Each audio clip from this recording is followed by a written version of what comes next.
Well, I'm really looking forward to what people think, because I guess this is the feedback that always actually shows if it works or not. And again, like usually when you create something, you want to, if you make food, you want people to like the food. If you make an exposition, you want people to like exposition and talk about it and bring other people to see it. So I'm actually very looking forward to seeing the reaction from the public, if it will be great or awesome. There is no other choice. The toy collection was initiated by my father, who is a collector and antique merchant.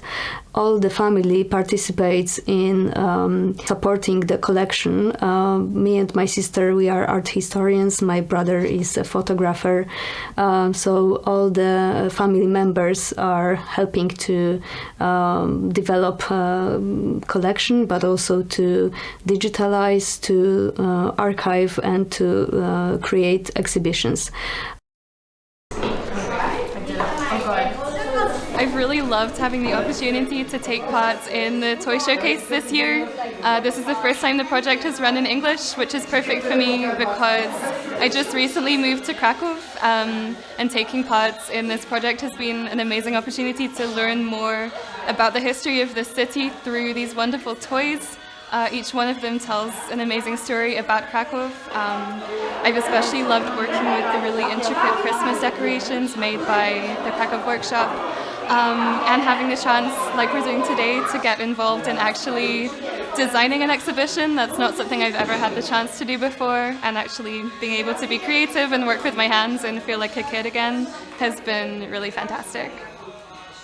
Well, I really did like the little house, because it was like I really liked the thing about it that it was like it looked so nice, and the dolls that were in it looked a bit like the people who were living in there, except for having an app. And the little teddy bear was very cute. So I think that was one of my favorite things, even though the train was a lot of fun.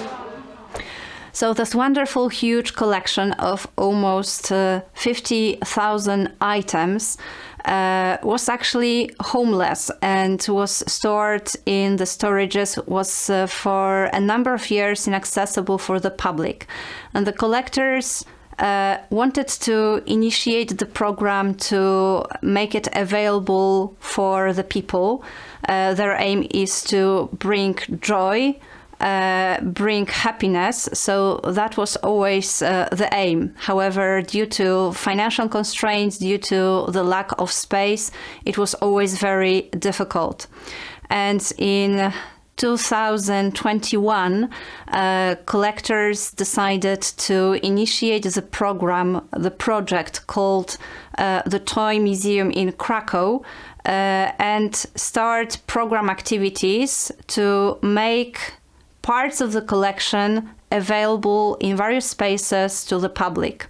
So this is how the first project was born, the toy showcase. And this first project is a kind of a statement also of the foundation, because this project is based on a participatory concept. In this project, it is not the collectors, it is not the creators, it is not the museologists that built the exhibition. It is the public that is invited to assemble the exhibition. There was the open call for curators. Anybody who wanted to participate, who wanted to act as a curator, who wanted to play with the collectors, to play actually in museum, could submit application. And in the end, the group of, we call them social curators, assemble the exhibition. They decide about the topic of the exhibition. They decide about the title. They select objects from the museum storage that they would like to present at the exhibition. They write texts. They decide how to put those texts into the exhibition. And then in the end, they work with the arranger on the artistic shape of the exhibition. So actually they go through all parts of creating a standard museum exhibition. I really felt during this whole project like a curator, like it was the point.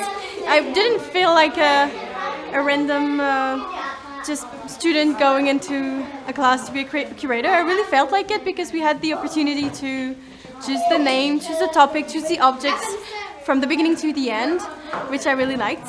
We learned how to create these objects, and I really liked this part. Oh, my favorite toys were the Christmas decorations. I really like them because it's kind of different from the other boxes because it's very decorations that we don't have anymore on our Christmas trees. So it was just discoveries, and yeah, this was my favorite part.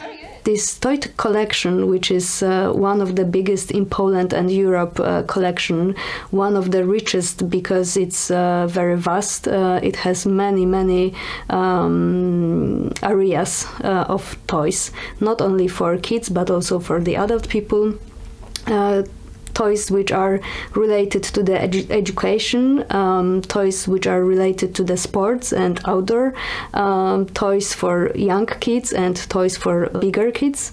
So we have many disciplines which depict diversity of amusement, diversity of play and toys, also different areas of the production of toys, manufacture, factory production, ethnographic toys, folk toys, teen toys, and also scientific toys, which were helping to show some aspects of our science. One of my favorite topic in the collection is optical instruments, which used to be amusing people about a movement, about the perspective, and these toys are the beginning of the today's cinema. So it's a very interesting history and very interesting part of the collection. Toys that we gathered as very typical for our civilization and today times. There are dolls, mechanical toys, cars, trains, aeroplanes, but also toys known from the ancient period, like marbles, games, board games, also patriotic and historical toys, which used to support the education of young boys and girls during the period where Poland was divided by parts and wasn't independent. We had like a little thing where you had to find the objects and a word scramble. I think we had a doll, a teddy bear, a soldier, some chess, and I think a nutcracker. So we recently arrived to Krakow and we tried to find something that we could do as experts here and connect with the community, because I've done it's a part of the personal story I've done. I went through the ancestry program, so I'm a Polish guy who'd been never living in Poland before. So now I came to my roots and I'm trying to explore what the country has to offer and what the country has as a story, as a part of the cultural background. So, and this is just perfect. This is being connected with Polish culture as much as possible, and you touch the things from the past. You actually get to see what was there, and you get to hear all these incredible stories. It's a very hands-on experience, and I'm very grateful to participate, especially with my whole family. And being here is just awesome. This project consists of 5 editions. So we built together with 5 groups of curators 5 relatively small exhibitions, but all of them, when you look at them in total, they actually create one big museum exhibition. However, those exhibitions were held in various locations. That is because the foundation does not have a space to arrange the exhibition. So the solution to find a space was to find partners. Those partners are 3 museums in Krakow. Big museums, the Nasza Museum, the City Museum, and the Tadeusz Kantor Museum. And we selected spaces in those museums that are not really exhibition spaces. So this way, that was the interplay with the word museum, with the word showcase, with the whole tradition of museums. We wanted to be a little bit contrary to the tradition. We wanted to do something less traditional, less standard, and be in a way edgy. So for instance, in one of the museums we used windows to present the exhibition, so that the exhibition would be available 24/7 from the street. The showcases have light, so you can nicely see the toys from the outside, but also you can go inside and see more. So this whole project is based on participation, is based on building bonds with people who come. It has, on the one hand, it's got the aspect of getting to know the heritage, of getting to know the history, but on the other, it is getting to know each other. It is spending your leisure in a very nice place, with people whom you normally probably wouldn't meet, and talk about toys and whatever comes to our mind. So it is both social and heritage and cultural initiative. This collection depicts the childhood in Poland and childhood in Krakow. So it's a very important source of our heritage. And among other museums in Krakow, this collection is very, very important, very significant, very rich, and gives a lot of source information about how people in Poland grew up. So this collection is also important not in our field in Poland, I mean locally, but it has a broad aspect international, and it can fill the gap in building the history of Europe. Toys were produced by major companies in Germany, in France, in England. Collecting of toys is very attractive hobby for English people, German people. So this collection gives a lot of information about our past. This collection requires studies and digitalization. It's important to give the source for people how the childhood and how the toy used to look like, and what it gave for the meaning of the material heritage. We can get information from the toys about raising the kids, about the politics, about the system of our social background. So it's so important artifact that is giving a lot of information for people who are studying the civilization, the problems of our history. I think my favorite item is the Christmas decoration. It's a paper Christmas decoration that looks like the Wawel dragon, in these beautiful blue and red colors like you'll see on the exhibition cases. So I think that's my favorite. Toy Showcase is based on collaboration. So it's a collaboration with collectors. It's a collaboration between participants. And it's interesting to see how people look at the collection, what is interesting for those people, what themes they select. It's every group is different, so for us it's a learning process. We observe how people react to the toys that we present them. And it's a lesson for future when we will initiate new exhibitions, new projects, new programs. This participatory all participatory projects always need to be very flexible.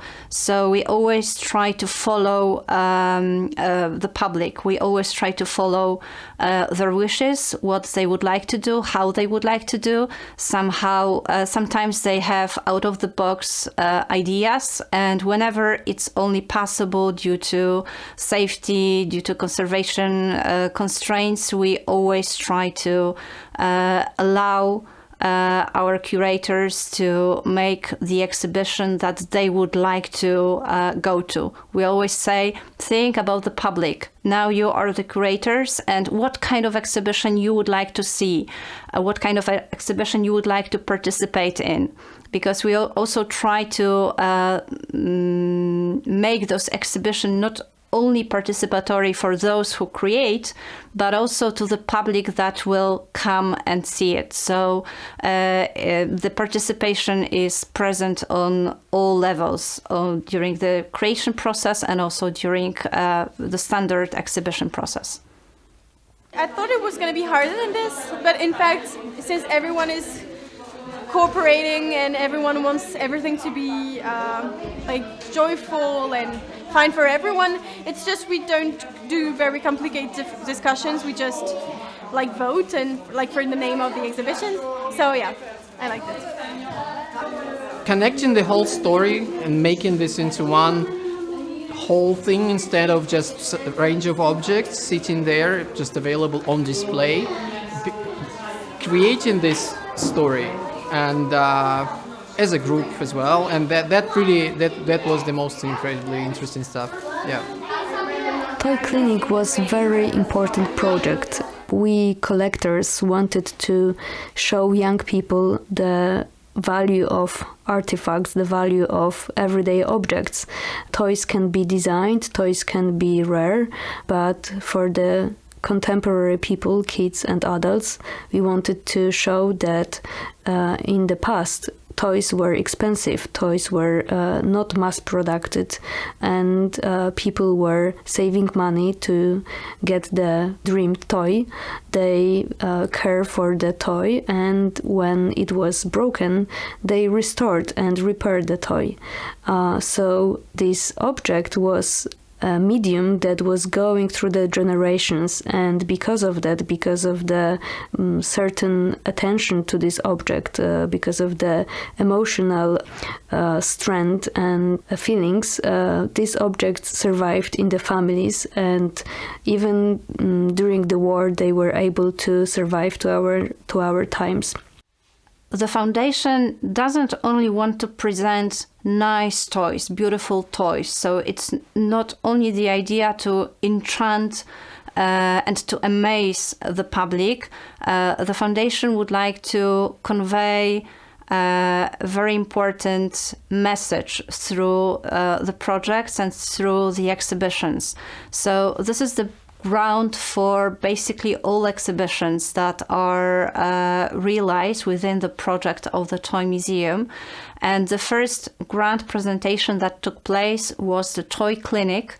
That was the exhibition organized in the former hospital. That is why it was called Clinic. And we started to play with this word and with the atmosphere, with the whole institution of the hospital, so that the toys are meant. They go to the doctor, they go to the ER, sometimes they need some transplantation, sometimes they just need cleaning like in a spa.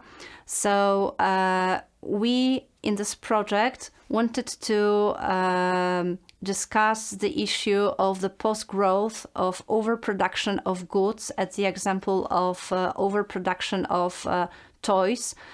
Lots of toys anywhere in the world end up in garbage, end up in the ocean, end up to pollutes the environment. So we felt the need to point attention of the adults, of youth, of kids, to the problem of throwing away toys that we no longer use because they are broken. In this exhibition, we showed how toys can be fixed, how they can be mended. We showed beautifully conservated toys, but also toys before conservation processes to build awareness that we not always need to throw things away, that sometimes we may try to fix broken things ourselves. And once it's not possible, because you may, for instance, with plastic toys, it's very difficult to actually to mend them, you may recreate them, you may use them as something else, you may use them as the element of your contemporary art, for instance, of your creative project at home. So we showed how to do it, and we are also doing toys with the public that were coming, the kids, the families, the adults. We're making handmade toys.